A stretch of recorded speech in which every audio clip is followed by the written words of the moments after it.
Salute India. नमस्कार प्यारे भविष्य में बताऊं आप सभी मित्रों का इस यूट्यूब चैनल पर बहुत बहुत हार्दिक स्वागत है। और आज फिर से एक नई वीडियो के साथ हूँ जिसमें हम आपसे बात करेंगे ईवीएस रीट 2021 के बारे में। प्रावण्य अध्ययन के प्रैक्टिस सेट बहुत ही लाजवाब तरीके से आपके सामने प्रस्तुत हो रहे हैं। और अगर आपको इसकी पीडीएफ चाहिए तो आप टेलीग्राम में सर्च करें टारगेट टेट एग्ज़ाम। जी हाँ मित्रों, टारगेट टेट एग्ज़ाम नाम से अगर आप सर्च करते हैं तो वहाँ पर आपको एक चैनल मिलेगा, उसे आप ज्वाइन कर लेंगे और वहाँ पर आपको इसकी पीडीएफ अवेलेबल करवा दी जाएगी। प्यारे साथियों, बात करते हैं कुछ बेहतरीन चीज़ों की थोड़ी सी, फिर इसके क्वेश्चनों को जानेंगे हम। ठीक है, ये सीरीज हमारी लगातार जारी है। आपसे ज़्यादा से ज़्यादा मित्रों के साथ शेयर जरूर करें, करते मत भूलना शेयर करना। ठीक है, देखो बात करते हैं इनको कैसे याद करें। सामाजिक बुराई हैं तो समाज के विरुद्ध हम कोई कार्य करते हैं। ठीक है, जो समाज के कानून कायदे नियमों के विरुद्ध हो तो सामाजिक बुराई होती है। ठीक है, अब ये 4 एक्ट है ना। दहेज प्रथा से संबंधित है 1961 का, बाल श्रम से संबंधित है 1986 का, और बाल विवाह से संबंधित है 2006 का, और दो नशाखोरी फिर धूम्रपान है उससे संबंधित है 2008 का। इसे याद करने का सबसे बेहतरीन तरीका कौन सा है? देखो ट्रिक भी कुछ नहीं है, बस आपको थोड़ा सलीका रखना है कैसे करना है। कि कोई बच्चा था, ठीक है, बच्चा था और उसकी सगाई कर दी 1961 में। कब? 1961 में उसकी सगाई कर दी। क्या कर दी? 1961 में उसकी सगाई कर दी। और तो उसी समय उसे थोड़ा दहेज दे दिया। क्या दे दिया गया? दहेज दे दिया गया। तो 1961 में उसे दहेज दे दिया। मतलब दहेज प्रथा, दहेज निषेध अधिनियम, दहेज निषेध अधिनियम 1961। क्या इसे क्या याद रह जाएगा आपको? कोई बच्चा है, मान लीजिए ये कोई बच्चा है, ठीक, इस बच्चे की सगाई कर दी जब ये छोटा था और इसे उसी समय दहेज दे दिया। कब? 1961 में से दहेज दे दिया। ठीक है, अब जब इसे दहेज मिल गया तो इसने पढ़ाई तो छोड़ दी और कुछ काम धंधा पकड़ लिया छोटा मोटा, तो बाल श्रम कर दिया। क्या? बाल श्रम शुरू कर दिया इसने। कब? 1986 में। इसे दहेज मिला 1961 में और फिर इसने क्या किया, इसी बच्चे ने 1986 में क्या कर दिया, कुछ काम धंधा करने लग गया। बाल श्रम यानी कारखाने में वगैरह या काम करने लग गया तो बाल श्रम हो गया। तो बाल श्रम निषेध अधिनियम 1986। जी हाँ मित्रों, कौन सा? बाल श्रम निषेध अधिनियम 1986, दहेज निषेध अधिनियम 1961। और फिर क्या हुआ, जब इसने इसकी सगाई 1961 में कर दी, फिर इसने बाल श्रम शुरू कर दिया 1986 में। फिर इसका बाल विवाह हो गया मित्रों, इसका बाल विवाह हो गया। जब ये बचपन में था, बाल्यावस्था में था, तब इसका विवाह हो गया। किशोरावस्था में था तब इसका विवाह हो गया। ठीक है, ओके। तो कब हुआ? 2006 में। जी मित्रों, कब हुआ? 2006 में। बच्चा था, इसको दहेज टीका दे दिया। अब ये मानो ना कि जब सगाई होती है तो टीका देते हैं, तो 1961 में से टीका दे दिया, ओके, दहेज दे दिया। फिर इसने बाल श्रम शुरू कर दिया, पढ़े बड़े छोड़ के 1986 में। फिर इसका बाल विवाह हो गया। क्या हो गया? बाल विवाह हो गया 2006 में। और फिर इसने क्या कर दिया, अब देखो भाई दहेज भी मिल गया, घर का सामान आ गया। ठीक है, और बाल श्रम मतलब काम धंधा भी पकड़ा छोटा मोटा, और शादी ब्याह भी हो गया। तो फिर अब ये क्या करेगा? अब इसने एक गलत रास्ता चूज कर लिया है, वो धूम्रपान का। किसका? धूम्रपान का। तो धूम्रपान निषेध अधिनियम 2006। आप इसको अन्यथा कहते मत लेना, बस ये चीज़ है कि एग्जाम पॉइंट ऑफ व्यू से आपको थोड़ा याद हो जाए तो ये चीज़ है। ठीक है, धूम्रपान निषेध अधिनियम 2008, ओके। दहेज दिया 1961 में और इसे निषेध कर दिया। दहेज निषेध अधिनियम 1961, बाल श्रम निषेध अधिनियम 1986, बाल विवाह निषेध अधिनियम 2006। 2006 है ना, वो शारदा एक्ट 1929 का बाद में आया था। ठीक है, 1929 का जो शारदा एक्ट है ना, उसके उपरांत में ये आया था। इसको समाप्त करने के पश्चात ये एक्ट लागू हुआ 2006 का। ठीक है, अब धूम्रपान निषेध अधिनियम 2008, ओके। ये बात आपको समझ में आ गई। और अब हम बात करते हैं कुछ बेहतरीन लाजवाब क्वेश्चनों की। तो चलो प्यारे दोस्तों, आज करते हैं कुछ बेहतरीन लाजवाब क्वेश्चन आपके सामने इस प्रकार से। ठीक है, और ये क्वेश्चन ऐसे हैं जो विभिन्न टेट एग्जाम में आए हुए क्वेश्चन ही आपके सामने प्रस्तुत हो रहे हैं प्यारे दोस्तों। तो यह है रीट 2011 में आया हुआ क्वेश्चन। भारत में लड़के और लड़कियों की विवाह योग्य न्यूनतम आयु है। लड़के और लड़कियों की, ठीक, क्या पूछा गया आपको कि लड़कों की और लड़कियों की विवाह योग्य न्यूनतम आयु क्या है? 21 से 18, 21 या 18, 18 या 21, और ये 18 16 या फिर 14 और 18। ठीक है, तो इसका जो राइट आंसर होगा, पहले लड़के यानी 21, क्या होगा? 21 और फिर आएगी 18। ठीक है, तो ऑप्शन ए है ना आपका बिल्कुल करेक्ट है प्यारे दोस्तों। ऑप्शन ए आपका बिल्कुल करेक्ट है। ऑप्शन ए है बिल्कुल करेक्ट। ठीक है, हिंदू विवाह अधिनियम 1955। कब? हिंदू विवाह अधिनियम 1955 के अनुसार भारत में लड़के व लड़कियों के विवाह की न्यूनतम आयु 21 से 18 कर दी गई, ठीक है। 21 से 18 कर दी गई, लड़कों की 21 कर दी गई और लड़कियों की 18 कर दी गई, ठीक है। इस बात को आप समझेंगे। जब 1929 का जो एक्ट लागू हुआ था ना, उसमें कुछ अलग थी। उसमें अलग क्या थी वो आप मुझे बताएंगे, क्योंकि मैंने ये एक्ट आपको बहुत ही अच्छी तरह से कंप्लीट पढ़ा रखा है, ठीक है। तो इसके बारे में आप जानकारी देंगे। और इसमें एक संशोधन हुआ था 1978 में। कब हुआ था? 1978 में एक संशोधन हुआ था, और उसी संशोधन में भी ये कार्य कर दिया गया कि लड़कों की 21 वर्ष और लड़कियों की 18 वर्ष आयु कर दी गई, विवाह योग्य न्यूनतम आयु, ठीक है। बात करते हैं कुछ और महत्वपूर्ण क्वेश्चन के बारे में। 2 नंबर क्वेश्चन आपके सामने इस प्रकार है, और ये क्वेश्चन कुछ इस प्रकार से बयां कर रहा है अपनी बात को। सीटेट में आया हुआ क्वेश्चन है 2016 का, ठीक है। परिवार एक इकाई होता है। क्या होता है? परिवार एक इकाई होता है जिसमें माँ, पिता और उनके 2 बच्चे होते हैं। अब ये जो लाइन बोला है इसको मान के चलना है, और फिर ये ऑप्शन पढ़ना है कि परिवार एक इकाई होता है और इसी परिवार में क्या रहते हैं? माँ रहते हैं, पिता रहते हैं, माता रहती है और उनके 2 बच्चे रहते हैं। तो यह कथन सत्य है कि ये पूर्णतः सत्य है, क्योंकि सभी भारतीय परिवार इसी प्रकार के होते हैं। तो क्या ऐसा ऐसा सही है? ऐसा संभव है क्या?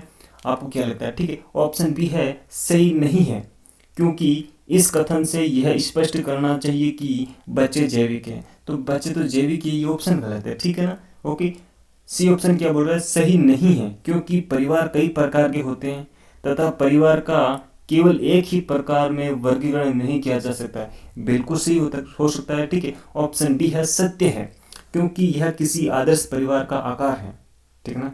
तो यह आदर्श परिवार का आकार नहीं है मित्रों। ऑप्शन जो सी है बिल्कुल करेक्ट है, और ये बोल रहा है कि ये जो कथन है नहीं सही नहीं है, क्योंकि देखो परिवार एक इकाई तो है, बिल्कुल सही बात है। परिवार एक इकाई है जिसमें माता पिता है ना, उनके 2 बच्चे होते हैं, बट उनमें क्या है, इसने सार्वभौमिक बात कर दी है, जबकि ऐसा नहीं होता है। क्या होता है? परिवार में देखो संयुक्त परिवार भी होता है, एकल परिवार भी होता है, ठीक है, और भी विभिन्न प्रकार के परिवार होते हैं। तो मात्र एकल परिवार की बात कर रहा है, जिसमें संयुक्त परिवार को इसने क्या कर दिया? दरकिनार कर दिया, ठीक है। तो यहाँ पर जो ऑप्शन सी होगा, ऑप्शन सी बिल्कुल करेक्ट है। बात करते हैं इसके आंसर की, तो इसका आंसर का जो विश्लेषण है वो इस प्रकार से आपके सामने आ रहा है, ठीक है। ऑप्शन सी बिल्कुल करेक्ट है। परिवार एक इकाई होता है। क्या होता है? परिवार एक इकाई होता है जिसमें माता पिता, बच्चे एवं उनके जो अन्य सदस्य भी होते हैं, ठीक है। जैसे ताऊ जी हैं, चाचा चाची है ना, कजन ब्रदर सिस्टर वगैरह सब कुछ होते हैं, उनके साथ संयुक्त परिवार भी होता है, ठीक है। तो भिन्न भिन्न समाजशास्त्रियों के अनुसार अलग अलग परिवार की मान्यता होती है, अतः परिवार में केवल माँ, पिता और बच्चों को सम्मिलित होना गलत है। मतलब एक एकल परिवार की बात तो ये सही है, एकल परिवार में तो ये बात सही है, बट जो अगर संयुक्त परिवार की बात होगी ना, तो उसमें कुछ अलग ही इसका कॉन्सेप्ट होगा प्यारे दोस्तों, ठीक है। तो ऑप्शन सी यहाँ पर बिल्कुल करेक्ट हुआ, ठीक है। बात करते हैं 3 नंबर क्वेश्चन की। 3 नंबर क्वेश्चन आपके सामने इस प्रकार है, बच्चे को सामाजिकरण का पहला पाठ कहाँ से प्राप्त होता है ना। जब सामाजिकरण की प्रक्रिया बच्चों को शुरू होती है, वो जो जीवन भर चलती है, क्या करती है? जीवन भर चलती है। ये कहाँ से शुरू होती है? परिवार से होती है क्या? विद्यालय से होती है? सांस्कृतिक केंद्र से होती है? या फिर धार्मिक केंद्र से होती है? सीटेट में आया हुआ क्वेश्चन है, तो इसका जो राइट ऑप्शन होगा, ऑप्शन ए आपका बिल्कुल करेक्ट है। क्या बोल रहा है? ऑप्शन ए आपका बिल्कुल करेक्ट, ठीक है। सीटेट सॉरी ये छत्तीसगढ़ का है, छत्तीसगढ़ टेट में 2011 में आया हुआ क्वेश्चन है। तो हम उन्हीं क्वेश्चन को एनालिसिस करेंगे बहुत ही लाजवाब तरीके से, ठीक है। और स्टेप बाय स्टेप हर एक प्रकरण से ऐसे ही क्वेश्चन आपके सामने लेकर आऊंगा, ठीक है। ऑप्शन ए बोल रहा है कि परिवार बालक की प्रथम पाठशाला है। क्या है? कि परिवार बालक की प्रथम पाठशाला फिर विद्यालय माना जाता है, जहां वे अनौपचारिक शिक्षा ग्रहण करता है। क्या करता है? अनौपचारिक शिक्षा ग्रहण करता है। हर एक शब्द बोलेंगे। औपचारिक क्या होती है? औपचारिक आप कोई भी चीज मान लो जहाँ पर कोई नियम होता है, कोई रूल होता है ना, कुछ समय उसका तय होता है, वहां पर निश्चित हर कोई चीज क्या होती है? निश्चित होती है। क्या होती है? निश्चित होती है, ठीक है। अब जैसे कि विद्यालय मान लो हिंदी पढ़ाएंगे तो एक अलग ही टीचर हैं, मैथ पढ़ाएंगे तो एक अलग ही टीचर है, उसी पीरियड में आएंगे, उसी क्लास में आएंगे, ये चैप्टर पढ़ाएंगे, और वो सारा जो चीज़ है ना वो एक सुनिश्चित है, सुनियोजित है, समयबद्ध है, निश्चित है, ठीक है। जबकि अनौपचारिक में ऐसा नहीं होता है। परिवार में कोई भी किसी प्रकार की शिक्षा दे दे, चलता फिरता आदमी कोई ज्ञान बता दे, कोई पता नहीं कब कुछ को बताए कौन, ठीक है। तो वो क्या अनौपचारिक शिक्षा हुई, क्या हुई? अनौपचारिक शिक्षा हुई।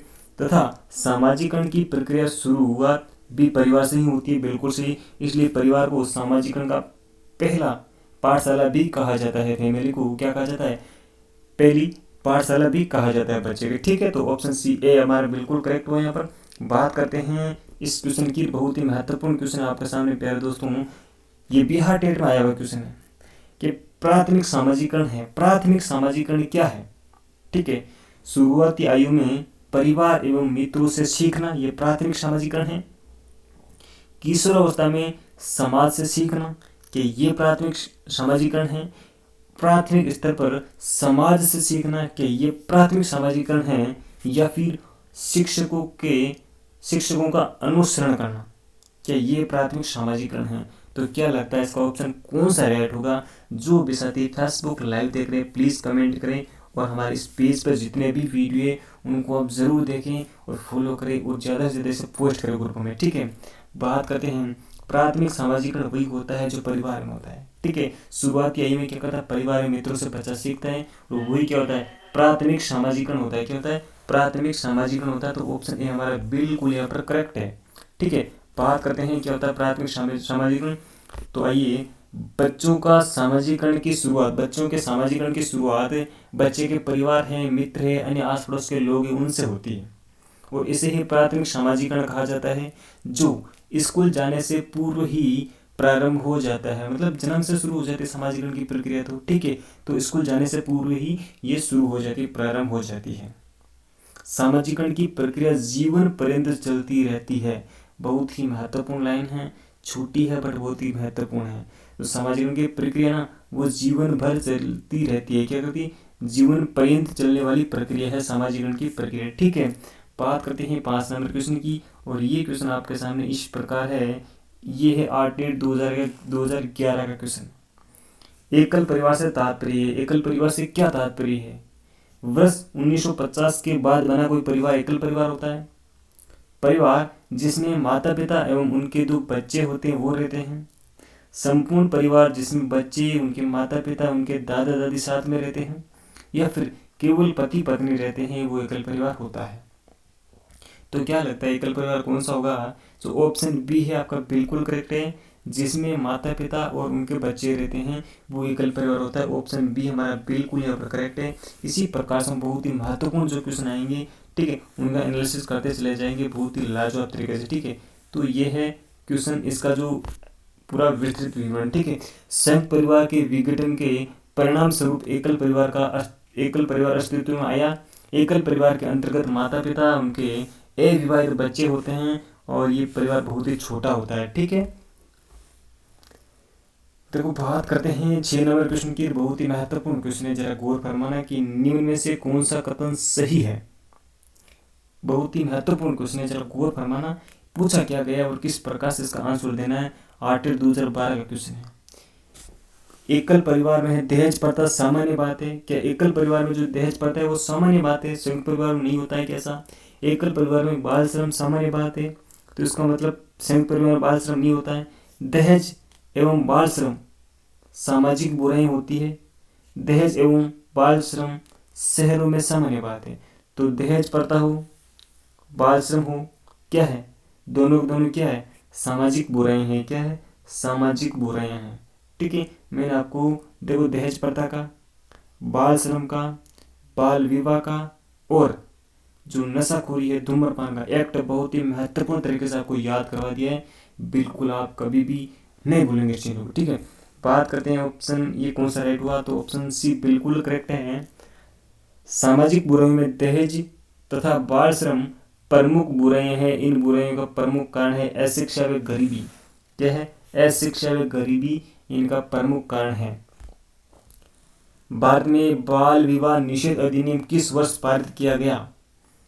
प्लीज कमेंट करें। भारत में बाल विवाह निषेध अधिनियम किस वर्ष पारित किया गया? 2006 में, 2008 में, 2011 में, या फिर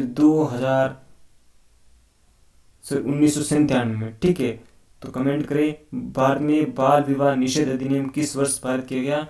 तो ऑप्शन राइट होगा ऑप्शन ए। कौन सा? ऑप्शन ए आपका बिल्कुल करेक्ट है। 2006 में। कब? 2006 में। ठीक है, और जो शारदा एक्ट था, हाँ, हरविलास शारदा जो अजमेर से बिलोंग करते थे, उनके द्वारा बनाए गए एक्ट जो 1929 में था, उसको समाप्त करके 2006 लागू किया गया। ठीक है, पारित किया गया। ओके, बात करते हैं इसके संबंध में कुछ लाजवाब चीज़ें हैं कि भारत में बाल विवाह निषेध अधिनियम 2006 पारित किया गया और 1 नवंबर 2007 से इसे लागू किया गया। कब?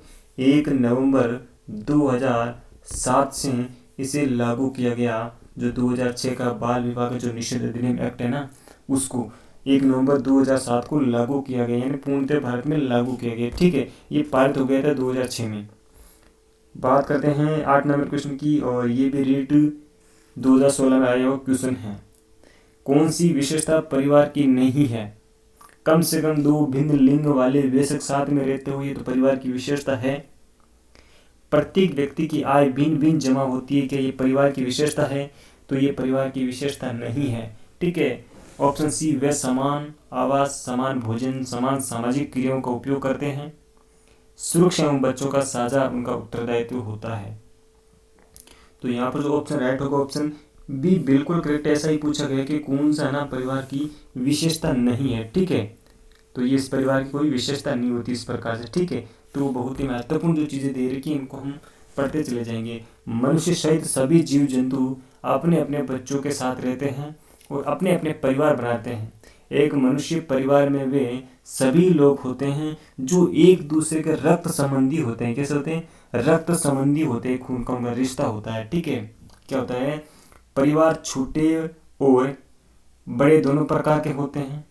परिवार में कम से कम 2 भिन्न लिंग वाले वयस्क साथ रहना चाहिए, ऐसा होना अनिवार्य है। 2 भिन्न लिंगी जब साथ में रहेंगे तभी वो परिवार होगा। और इसके अलावा वे समान आवास है, समान भोजन है, समान सामाजिक क्रियाओं का उपभोग यानी उपयोग करते रहते हैं। और सुरक्षा एवं बच्चों का उनका साझा उत्तरदायित्व होना जरूरी होता है। ठीक है, बात करते हैं 9 नंबर क्वेश्चन की। बहुत ही लाजवाब क्वेश्चन है, जरा गौर फरमाना। यह है छत्तीसगढ़ टेट का पूछा हुआ क्वेश्चन। ठीक है, शारदा एक्ट का संबंध निम्न में से किससे है? तो शारदा एक्ट 1929 का है। ठीक है, इसका संबंध किससे? बाल विवाह से है, दहेज प्रथा से है, बाल श्रम से है, या फिर अनिवार्य शिक्षा से है। ठीक है, तो बाल विवाह से इसका संबंध है। किसका? बाल विवाह का संबंध है शारदा एक्ट से। ऑप्शन ए आपका बिल्कुल राइट है। ठीक है, अब बाल विवाह कब हुआ था? 1929 में। ये तो 1929 शारदा एक्ट की बात हो रही।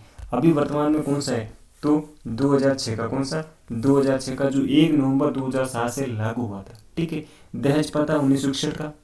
बाल श्रम कब शुरू किया था इसने, है ना? बाल श्रम कब शुरू किया? आप कमेंट करके जरूर बताएंगे। ठीक है, क्योंकि मैंने अभी कुछ समय पहले आपको चीज़ें बताई थी, तो उनको रिपीट करना आपका कर्तव्य बनता है, यानी थोंडाई का जो नियम है, अभ्यास का नियम। ठीक है, यहाँ पर सीधी बात, नो बकवास, ओनली अभ्यास वाली बात हो रही है। ठीक है, बात करते हैं शारदा एक्ट 1929 का संबंध बाल विवाह से है, जिसमें बाल विवाह के लिए लड़कों और लड़कियों की आयु निर्धारण किया गया था। इस एक्ट के तहत लड़कों की आयु 18 वर्ष और लड़कियों की आयु 14 वर्ष तय की गई थी, जिसको 1978 में अभी जो वर्तमान में आयु है ना, हाँ, 21-18 वो कर दी गई। ठीक है, देखो जब ये लागू हुआ था उस समय लड़कों की थी 18 और लड़कियों की थी 14, और 1978 में इसमें एक महत्वपूर्ण संशोधन किया गया। उसमें लड़कों की गई 21, यानी बॉयज की गई 21, और जो गर्ल्स है उनकी गई 18। ओके, इस बात को आप समझेंगे। आपसे कभी इधर उधर करके पूछ ले जाए तो कभी अटकना नहीं। सामाजिक बुराइयों का उदाहरण है। सामाजिक बुराई कौन कौन सी है? बाल विवाह, बाल श्रम, दहेज, ये सभी। तो आप सभी जानते हैं कि सभी प्रकार की जो है ना, ये क्या सामाजिक बुराइयां हैं। समाज के दोष उत्पन्न करने वाले तत्व सामाजिक बुराइयां कहलाते हैं। ठीक है, दोष उत्पन्न कर दे जो समाज में, वो क्या कहलाती है? सामाजिक बुराइयां कहलाती है। इसके अंतर्गत बाल विवाह आती है, दहेज प्रथा आती है, बाल श्रम आती है, और विभिन्न प्रकार की जो कुरीतियां हैं वो आती है। ठीक है, अब बात करते हैं बहुत ही महत्वपूर्ण और क्वेश्चन के बारे में। ऐसे क्वेश्चन जो वास्तव में टेट एग्जाम में आए हुए क्वेश्चन है, वो महत्वपूर्ण क्वेश्चन आपके सामने अब आएंगे। ठीक है, बात करते हैं परीक्षा उपयोगी जो महत्वपूर्ण क्वेश्चन है उनके बारे में। मनुष्य एक सामाजिक प्राणी है।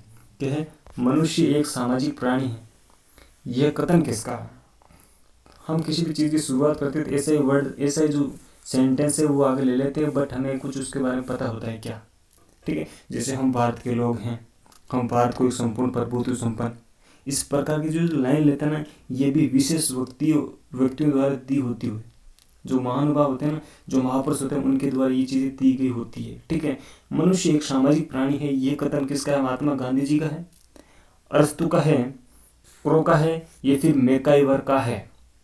ठीक है, तो जो साथ इसको पढ़ रखे हैं पहले वो आप कमेंट करें कि इसका राइट आंसर क्या होगा। तो मनुष्य एक सामाजिक प्राणी है और ये जो आंसर है ऑप्शन बी बिल्कुल करेक्ट है। अरस्तु ने यह लाइन कही थी, किसने? अरस्तु का यह कथन है कि मनुष्य एक सामाजिक प्राणी है जो समाज में रहते हुए अपना जीवन व्यतीत करता है। ठीक है, तो मनुष्य एक सामाजिक प्राणी है। सेकंड क्वेश्चन आपके सामने इस प्रकार है, ये क्वेश्चन है कि किस प्रकार के परिवार में कलह की संभावना सबसे ज्यादा होती है। ठीक है ना, कलह की जो संभावना है वो सबसे ज्यादा कौन से परिवार में होते हैं, किस प्रकार के परिवार में होते हैं? एकल परिवार में, मात्रात्मक परिवार में, पितरात्मक परिवार में, या फिर संयुक्त परिवार में? तो आपका ऑप्शन जो डी है वो बिल्कुल करेक्ट है। जो संयुक्त परिवार है प्यारे दोस्तों, उसमें क्या होती है, कलह की संभावना सर्वाधिक होती है, क्योंकि वहां पर है ना दादा दादी, इनकी संतान, इनके 3-4 पुत्र होंगे।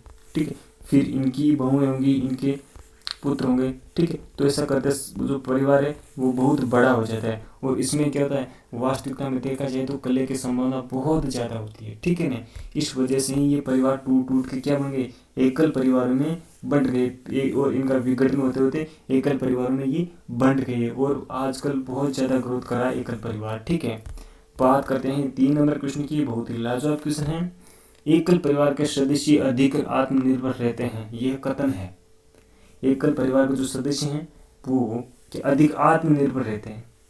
ठीक है ना, तो ये कथन सही है, आंशिक रूप से सत्य है, बिल्कुल असत्य कथन है, पूर्ण रूप से सत्य है, यानी बिल्कुल सही बात है, इनमें से कोई नहीं। तो एकल परिवार के सदस्य अधिक आत्मनिर्भर होते हैं, इनमें कोई दो राय नहीं है, बिल्कुल बात सही है, क्योंकि एकल परिवार का जो सदस्य होगा उसमें है ना आत्मनिर्भरता का गुण आएगा, आत्मसम्मान का आएगा और अपनी जो अभिव्यक्ति वो अच्छे तरह से कर पाएगा और जो निर्णय है वो स्वच्छंद ले पाएगा।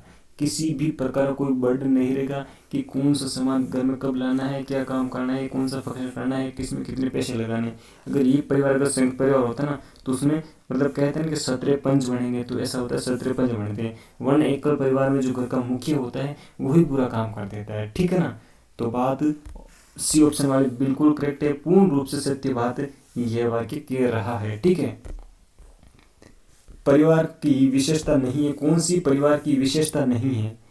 विवाह एवं यौन संबंध परिवार की विशेषता है, बिल्कुल परिवार के लिए यौन संबंध होने अत्यावश्यक है। ठीक है ना, और वो भी भिन्न लिंगी यौन संबंध उनमें होते हैं। ठीक है ना, और बात करते हैं ऑप्शन बी की, समाज विरोधी कार्य करना, क्या ये परिवार की विशेषता है ना?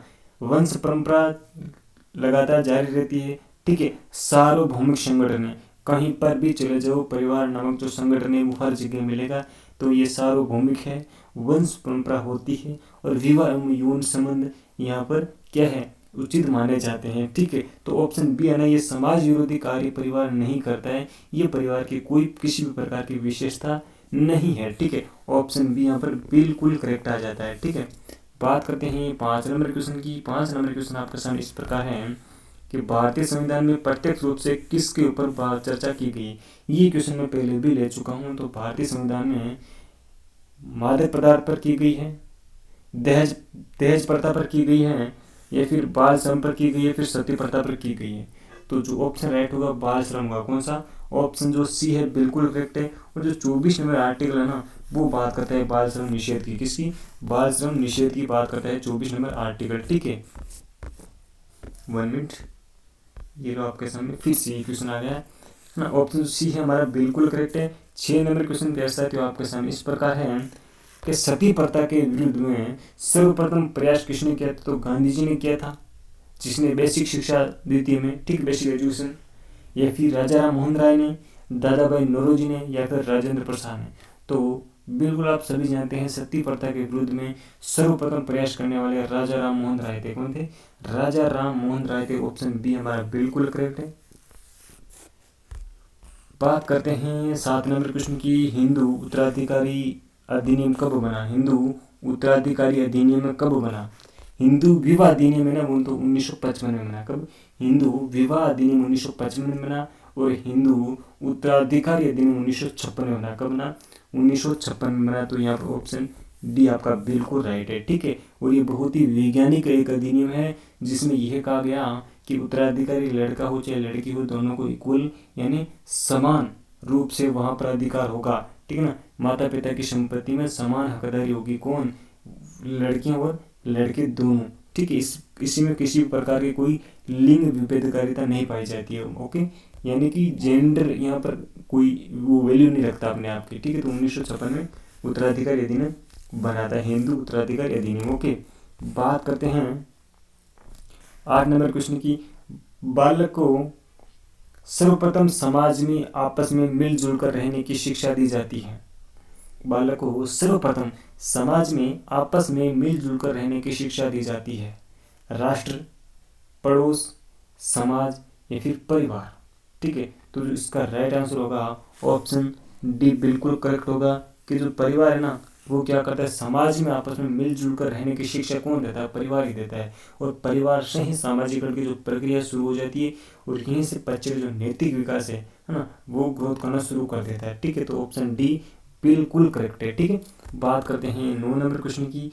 और समाज की सबसे छोटी इकाई क्या है।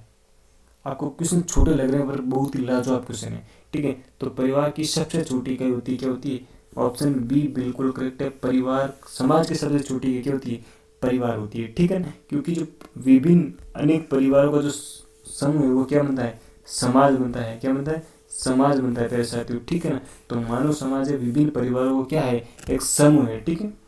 बात करते हैं 10 नंबर क्वेश्चन की। और ये क्वेश्चन आपके सामने लाजवाब है। जिस परिवार में सामाजिक, आर्थिक एवं धार्मिक दायित्व के क्षेत्रों में पुरुष की अपेक्षा स्त्रियों का प्रधानता होती है, कि वहाँ पर देखो सामाजिक कार्य हो, आर्थिक यानी धन रुपये पैसे लेन देन संबंधी कोई बात हो, धार्मिक कोई कार्य करना हो या फिर कोई भी क्षेत्र हो, उस पर पुरुषों की बजाय स्त्रियों की प्रधानता हो, है ना। तो वो कौन से परिवार होते हैं, एकल परिवार होते हैं या फिर संयुक्त परिवार होते हैं या फिर पितृशतात्मक होते हैं, फिर मातृशतात्मक होते हैं। तो ऐसे परिवार को क्या कहते हैं, मातृशतात्मक परिवार कहते हैं, क्या कहते हैं, मातृशतात्मक परिवार कहते हैं। 11वें नंबर क्वेश्चन आपके सामने इस प्रकार है। ऐसी परिवार जिनमें परिवार की सत्ता किसी पुरुष सदस्य के हाथ में होती है, जो परिवार की सत्ता है ना वो पुरुष सदस्य के हाथ में होती है, तो उसे क्या कहते हैं, पितृशतात्मक परिवार कहते हैं, पितृवंशीय परिवार कहते हैं, एकल परिवार कहते हैं या फिर संयुक्त परिवार कहते हैं। अगर विशेष रूप से जाना ना तो रीट एग्जाम के अंदर एकल परिवार और संयुक्त परिवार के बारे में ही जानकारी पूछी गई है, ठीक है ना। ये कभी कभार ऐसे क्वेश्चन पुटअप हो जाते हैं, तो कोई घबराने की बात नहीं। इसको ऐसे क्या बोलते हैं, पितृशतात्मक परिवार बोलते हैं, ठीक है। बात करते हैं 12 नंबर क्वेश्चन की। वेस्ट मार्क के अनुसार प्रारंभिक परिवार किस प्रकार के होते हैं, बहुविवाह होते हैं, बहुपति विवाह होते हैं, बहुपत्नी होते हैं, एक विवाह होते हैं। तो प्रारंभिक जो प्रकार के है ना परिवार वो किस प्रकार के होते हैं आपको मैं बता दूं, तो एकल विवाह के ना वो होते हैं वेस्ट मार्क के अनुसार, ओके। ऑप्शन डी हमारे बिल्कुल करेक्ट है। बात करते हैं 13 नंबर क्वेश्चन की। बहुत ही महत्वपूर्ण क्वेश्चन है, जरा गौर फरमाना कि परिवार के सदस्यों में मित्रता और निष्ठा का समाप्त होना हो जाना, परिवार के सदस्य हैं उनमें एक मत नहीं रहना, है ना, आपसी प्यार प्रेम नहीं रहना, अगर ये समाप्त हो जाता है और संबंध आपस में टूट जाते हैं, मतलब पृथक पृथक हो जाते हैं, तो ये ना इस विकास को किस नाम से जाना जाता है, ये पूछा गया है। सामूहिक विघटन हो जाता है, पारिवारिक विघटन जाना जाता है, व्यक्तिगत विघटन कहते हैं या फिर तलाक कहते हैं, ठीक है ना। अगर परिवार के हर एक सदस्य में अनबन हो गई, उनका कोई एक मत नहीं है, कोई प्यार प्रेम नहीं है, कोई आपसी मतलब है ही नहीं कुछ, तो ये इसे किस नाम से जाना जाता है, बहुत ही लाजवाब क्वेश्चन है। जो साथी फेसबुक लाइव देख रहे प्लीज कमेंट करें। तो इसका जो राइट ऑप्शन होगा इसे कहते हैं पारिवारिक विघटन, क्या कहते हैं, परिवार का विघटन यानी पारिवारिक विघटन, ठीक है ना। सामूहिक विघटन, व्यक्तिगत विघटन ऐसा कोई नाम नहीं है। तो ऑप्शन जो बी है वो बिल्कुल करेक्ट है, क्या बोलते हैं, पारिवारिक विघटन ही इसे बोला जाता है, ठीक है। तो ऑप्शन बी हमारा बिल्कुल करेक्ट है। बात करते हैं 14 नंबर क्वेश्चन की। बहुत ही प्यारा क्वेश्चन है, बहुत ही लाजवाब उम्दा क्वेश्चन है कि परिवार की संपत्ति में परिवार के सभी सदस्यों उनका अधिकार जन्मजात होता है।